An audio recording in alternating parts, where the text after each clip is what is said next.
મિત્રો આજે આપણે રામપુરા ગામની અંદર મગફળીના ફિલ્ડની વિઝિટમાં ગયા છીએ, કેસર ઝીંગના વિઝિટમાં. અને આપણે ભાઈ છે એમણે આપણું કેસર ઝીંગ વાપરેલું છે અને ગઈ સાલ પણ વાપર્યું હતું, તેના આપણે રિવ્યુ લઈશું. નમસ્કાર. નમસ્કાર. પહેલું તો તમારું આખું નામ જણાવો. ઠાકોર સાદેભાઈ મફાભાઈ, ગામ રામપુરા મોટા. બરાબર. તમે આ કેસર ઝીંગ વાપર્યું એ પહેલા પણ વાપર્યું હતું કે? ગઈ સાલે વાપર્યું હતું મગફળીમાં. બરાબર. જનતા બીજ કેન્દ્રમાંથી લીધું હતું સલીમભાઈ જોડેથી. બરાબર. બહુ સારું રિઝલ્ટ મળ્યું ગઈ સાલે. બરાબર. આ સાલે પણ અમે યુઝ કર્યું છે. બરાબર. અને નાખ્યા 3 દિવસ ગયા છે. બરાબર. થોડી પીલરાસની મગફળી હતી હા. અને થોડું એમ અમને લાગી રહ્યું કે પીલરાસ મટી ગઈ છે મગફળીમાં. બરાબર. તો ખેડૂત મિત્રો, આપણે જનતા બીજ કેન્દ્ર ધાનેરા સલીમભાઈ દુકાનેથી કેસર ઝીંગ લાવેલું હતું. ગઈ સાલ પણ એમણે ત્યાંથી જ લાવ્યું હતું. ત્યાંથી ગઈ સાલ સલીમભાઈએ કેસર ઝીંગ આપ્યો, એમને રિઝલ્ટ સારું ગઈ સાલ મળ્યું હતું. એટલે આ વખતે પણ એમણે નાખેલું છે મગફળીની અંદર, અને નાખ્યાને 3 દિવસ જ થયા છે.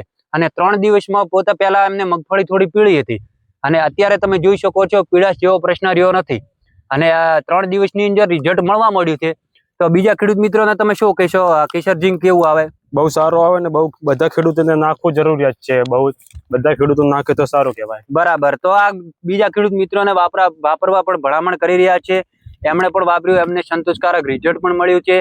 તો આપણે કેસર ઝીંગ અને ક્લીન એગ્રોની તમામ પ્રોડક્ટ આપણે જનતા બીજ કેન્દ્ર ધાનેરાની અંદર મળી રહેશે. ખૂબ ખૂબ આભાર. બજાર રોડ, દુકાન નંબર 33, તાલુકો ધાનેરા, જિલ્લો બનાસકાંઠા.